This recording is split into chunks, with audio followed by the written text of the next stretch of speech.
channel. In this video, we are going to talk about Eufy Security Smart Lock S230.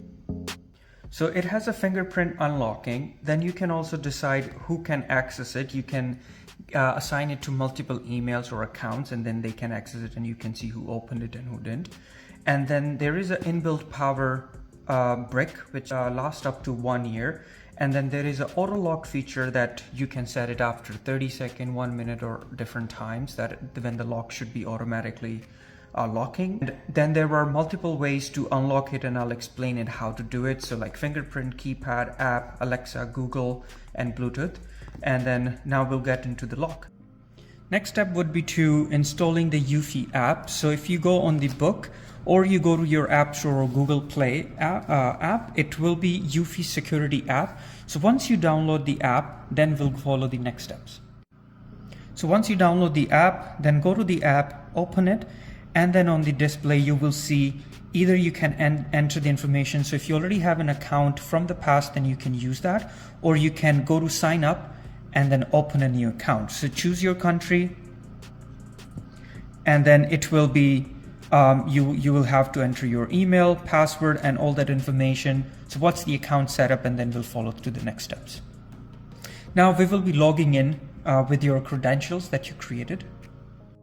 So once you log in, there will be few notifications on the app. Then you can choose your preferences, and then you can follow to the next steps. So to add new device, you will have to go to this plus sign. So once you press this, it will be asking you to choose the device that you're trying to connect, and it may also ask you to allow to turn on the Bluetooth and to look for your location. So you have to choose those options. So now in this one, we are using a smart lock. So I will be choosing that, and then it says these are the different models. Which one is ours? So ours in this time is the smart lock. So I'll be choosing it. Then it wants me to select the home I want. So if you have an office and then home where you want to add these devices, so you can choose what type of account you want to set that in. So I'll be using the home. Then I'll go to the next. Then it will say it want to request the permission to scan a QR code. So there is a QR code on the lock, so we'll be scanning that next. So I will press OK, allowing it, and then we'll be scanning the QR code. So once you remove the battery cover, you will see there is a QR code and then also a serial number. So you can either scan the QR code in the app, or you can also enter it manually. So I will scan the QR code, and then it will take you to the next steps. So in the next step, it will be asking you to install, to watch the installation guide. So if you have already completed it, you can choose here and say, I have finished it. If you haven't, you can watch this, or you can watch our video from the start, or I'll be also posting another video separately for the installation. And then you can press next. Then it will be asking you to press a set button on the lock on the interior assembly. And then once that press, and then it will, that lock will be sending you a voice prompt. So if you hear that, then you can select it, I have heard it. So I will do that next step.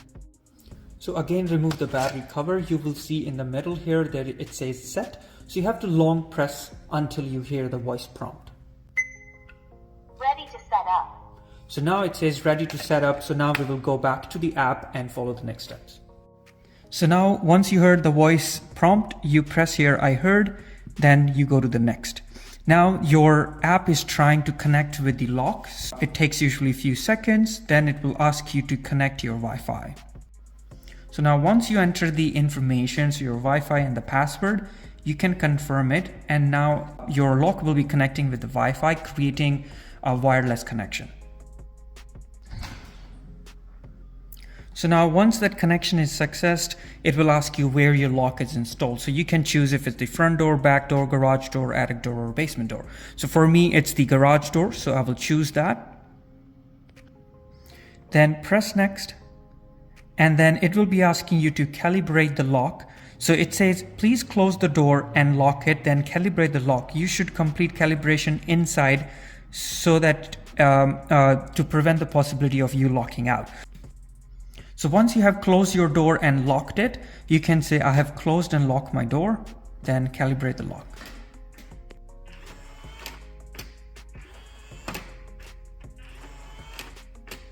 Calibration complete. Next, it will be asking you to put a 4 to 8 digit code. So it says the longer passcode, that's more secure. And then I will enter the code and then we'll go to the next step. So now once the passcode is entered, press next. And now you can set up the fingerprint. If you don't want to set it up, then you can skip it as well. So now we will be setting up the fingerprint. So it's a start enrollment. So we'll press this. And now on the door device, you will hear that it's ready to take the fingerprint setup. And then we will do that.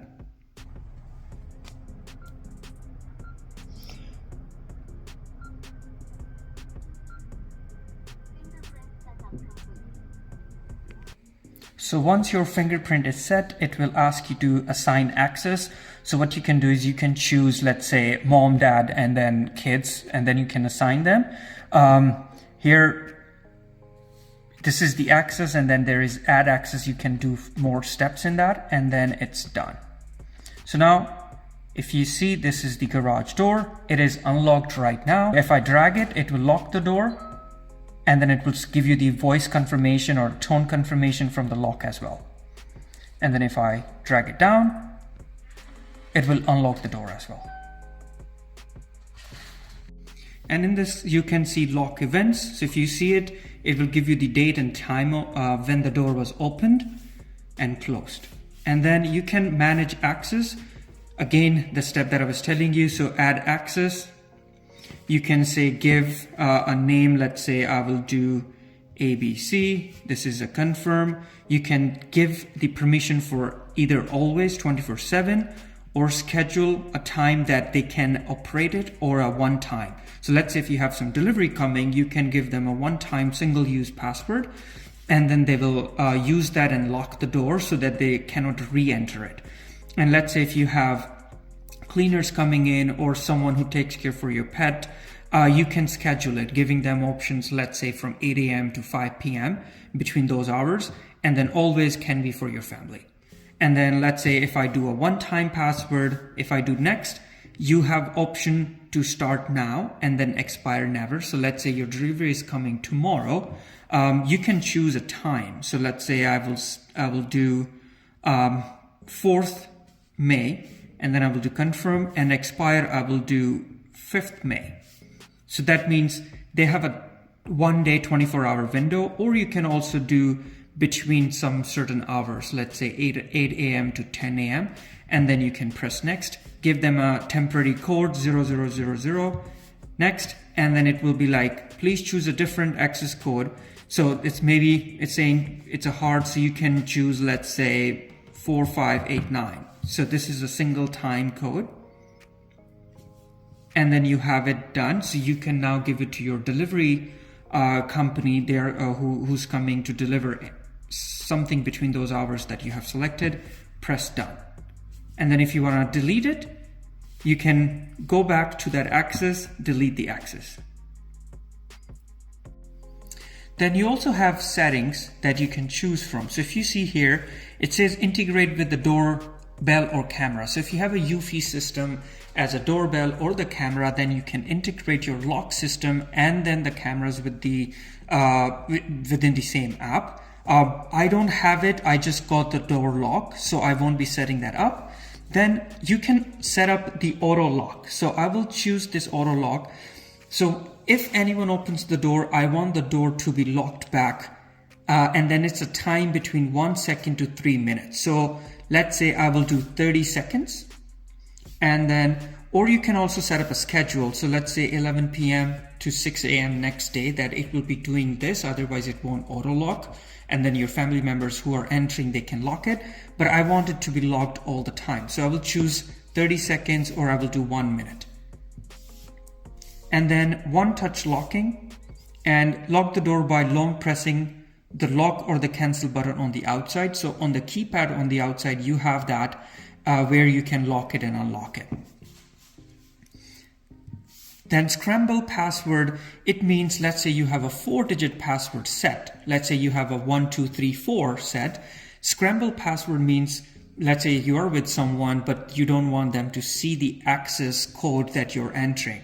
So you can enter 12 digits in total, but somewhere in between you have to enter that original password, which is 1234. Let's say you start with 7894 and then you enter 1234 and then you go for randomly again like 9876, whatever.